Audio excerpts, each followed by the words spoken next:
The NMU community celebrates Indigenous Peoples Day, and the Viano String Quartet will perform at NMU. Ross Ray will have your latest forecast, and Don will be back with sports. Hi, I'm Caleb Rydell. And I'm Don Edwards. Welcome to Public Eye News.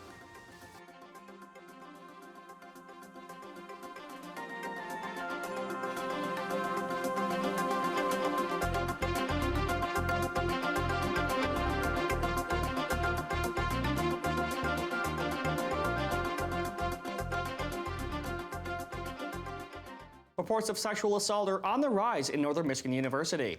In 2017, 10 more instances of sexual assault were reported to campus police than the previous year, due to students being more informed. According to NMU PD, there were a total of 21 sexual assault cases reported in 2017, compared to the 11 reported in both 2015 and 2016.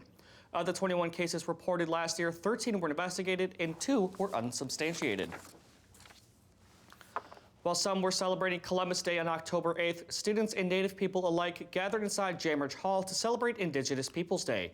Indigenous Peoples Day aims to celebrate over 500 years of Native culture, food, and language, along with educating people the truth about Christopher Columbus, who inflicted genocide upon the Native populations. A petition with 500 signatures was brought before the NMU Board of Trustees in hopes to get Indigenous Peoples Day recognized by the university in 2017. However, the board decided not to vote on the matter. Northern Michigan University's Reynolds Recital Hall will hold the Viano String Quartet at 7:30 p.m. tomorrow, Friday, October 12th. This is part of the NMU's C-Reel concert, which is based on the C-Reel Endowment for the Music Arts that encourages appreciation for classical concert music.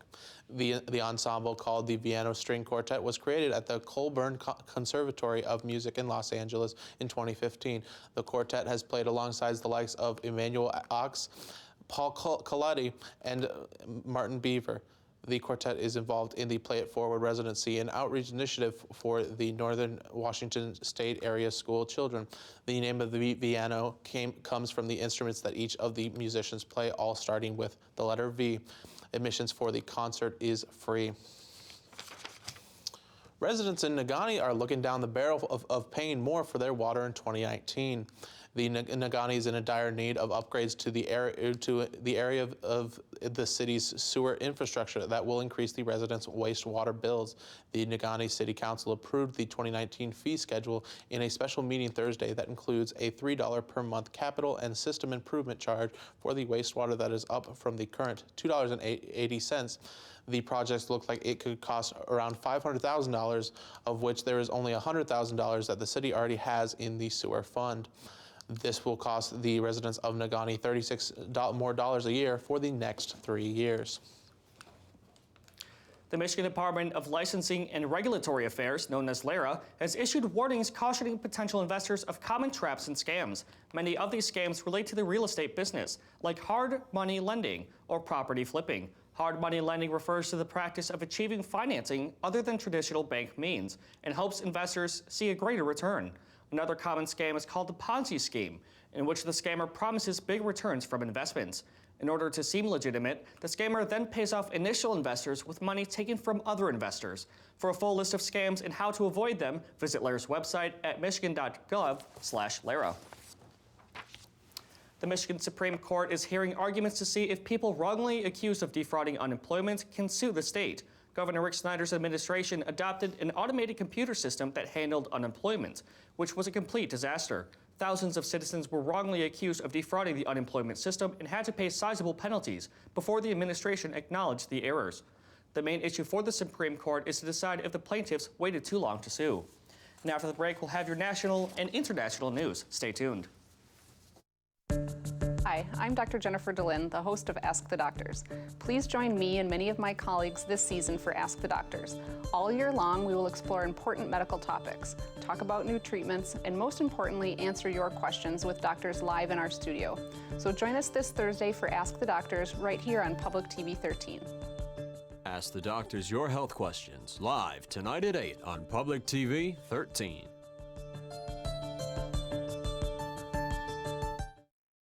Welcome back. Wall Street had big losses recently. That was due to the world stock market sinking Thursday as investors fear a trade war and that the higher interest rates will hurt the company's earnings. A domino effect started as Asia closed sharply lower that fell into European shares sinking, which pushed another drop in the U.S. that saw on Wednesday's major index tumble. The U.S. inflation data could fuel expectations that interest rates will be raised at a steady pace by the Federal Reserve, pulling back on easy money policy that has been helping the stock markets in the last couple of years. The moves by the Federal Reserve to raise interest rates that have been panned by the president, stating that the Fed has gone crazy. President Trump says that he knows what happened, that he needs to know what happened to Jamal Khashoggi, the Washington Post reporter last seen entering the Saudi consulate in Turkey. Mola Lenghi has more details from the White House. There is mounting circumstantial evidence that the Saudi government allegedly ordered the murder of Washington Post reporter Jamal Khashoggi.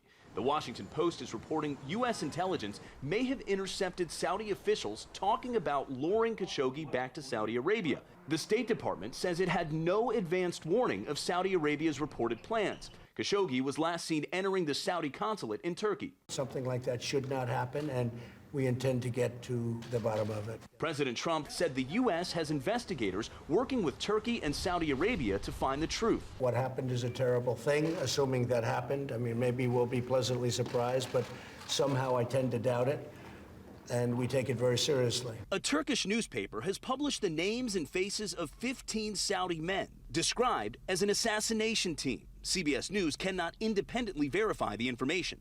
Some on Capitol Hill are working to put together sanctions against Saudi Arabia as retribution for Khashoggi's disappearance. But President Trump says he does not support that idea. But I will tell you up front right now, and I'll say it in front of senators, they're spending $110 billion purchasing military equipment and other things. President Trump's unwillingness to set out any consequences or even a threat of consequences essentially tells the Saudis that we're okay with this kind of conduct and behavior. National Security Advisor John Bolton and President Trump's son-in-law, Jared Kushner, have talked to Saudi Crown Prince Mohammed bin Salman about Khashoggi's disappearance. Mola Lenghi, CBS News, the White House. The District Attorney of Manhattan has dropped part of the criminal sexual assault case against Harvey Weinstein due to evidence suggesting a police detective coached a witness came to light. The evidence the witness stayed silent about cast doubt upon Weinstein's three accusers. Harvey Weinstein, who is the former movie mogul, still faces charges stemming from allegations he raped an unidentified woman in his hotel room in 2013. He was also accused of performing forcible sex acts on a different woman in 2006. A 56-year-old New York man was charged today with making a huge bomb as a part of a plot to blow himself up in Washington, D.C. on Election Day. Paula Reed fills us in. FBI agents today continued searching a home just north of New York City, where yesterday they discovered a 200-pound bomb. Prosecutors say Paul Rosenfeld planned to detonate that bomb in Washington, D.C. on Election Day. He allegedly wanted to kill himself and draw attention to his political beliefs. Over the past 2 months, according to court papers, Rosenfeld allegedly sent letters and text messages to a Pennsylvania resident detailing his plan to detonate the bomb on the National Mall to draw attention to the Sortition political theory that advocates the random selection of government officials. The Pennsylvania resident alerted the FBI and police pulled Rosenfeld over Tuesday. After waiving his Miranda rights, Rosenfeld admitted his plan. He told agents he ordered large quantities of black powder online, built small test explosives, and then used about 8 pounds to construct the 200-pound explosive device in a plywood box in his basement. He said he installed certain components in the device to ensure that he was killed in the blast. FBI technicians removed the bomb from his basement and transferred it to a safe location.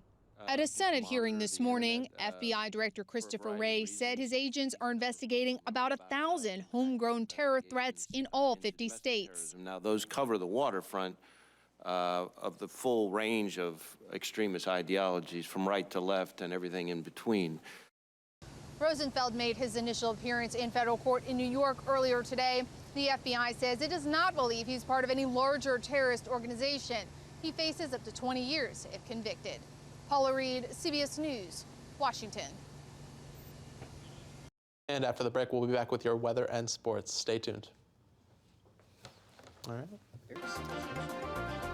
Yeah, it's just been like night.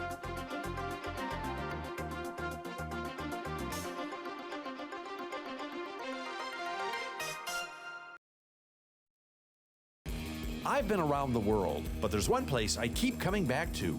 This week on UTR, we're back in one of our go-to towns, Traverse City. We'll show you where pirates putt, a rare bird of a brew pub, and a chateau you'll want to share. Then it's out for a movie, outside that is, and a person who helps animals heal. This isn't under the radar, you just gotta see. Tonight at 9:30, Friday at 5, and Saturday at 10:30. And welcome back. My name is Ross, and I'll be here with your weather today, looking at our wonderful Academic Mall today. It's looking quite cloudy out there, but it is making sure to stay at a decent temperature today. Let's look at our current conditions. It is currently cloudy with a temperature of 43 degrees, winds west at 18 miles per hour, and a barometric pressure of 29.68 and rising. Looking at tonight, it's going to continue with our clouds as a low of 34, winds northwest at 16 miles per hour. And then going on to tomorrow's, it's also going to continue with these clouds with a high of 40 degrees and our winds west-northwest at 11 miles per hour. Let's look across our UP. As you can see behind me, our entire UP today is covered in clouds. So we're going to start over here with our wonderful Sault Ste. Marie at 47 degrees, going down to Manistee also at 47. Coming over here to both Escanaba and Menominee, both at 45. Let's look at our other half of the UP here. Starting over here at Iron Mountain at 40 and cloudy, going over to Ironwood at 36 and cloudy, coming all the way up to Houghton at 39, and then coming back to our wonderful Marquette is currently at 43 degrees. Let's look at our week ahead. On Saturday, the high is going to be 50 with a low of 37 and clouds. On Sunday, it's going to be a high of 43, low of 33. And some AM clouds with PM sun. And then Monday is going to be a high of 37, low of 30 with some AM snow showers. Well, it's looking like it's going to be quite cloudy this week, but I hear you have a story for us that may brighten up our day. Indeed, I do. Wildcat of the Week honors went out again this week, and this week it went to the direction of the women's soccer team. Senior goalkeeper Emma Vermette recorded a total of 14 saves over the last weekend's losing efforts, with 9 saves against the nation's top-scoring offense, Grand Valley. Vermette has a .903 save percentage this season in 5 contests.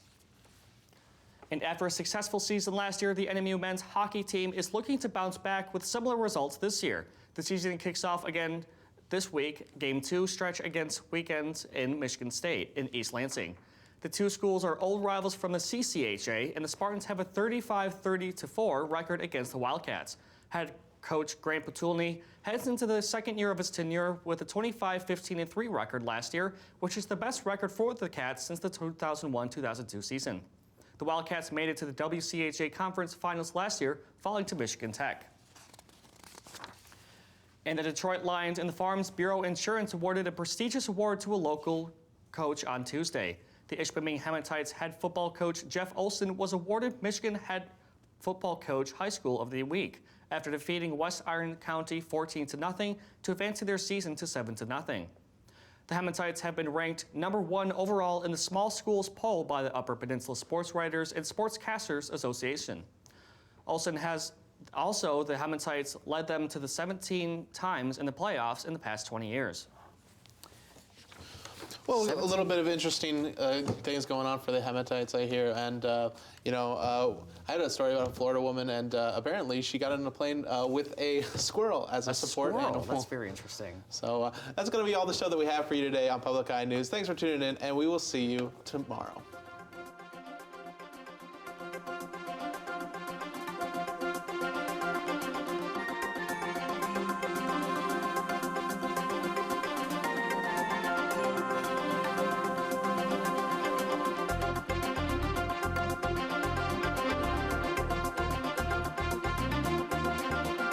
The preceding program was produced in studios located in the Edgar L. Hardin Learning Resources Center by WNMU-TV, Northern Michigan University Public Television.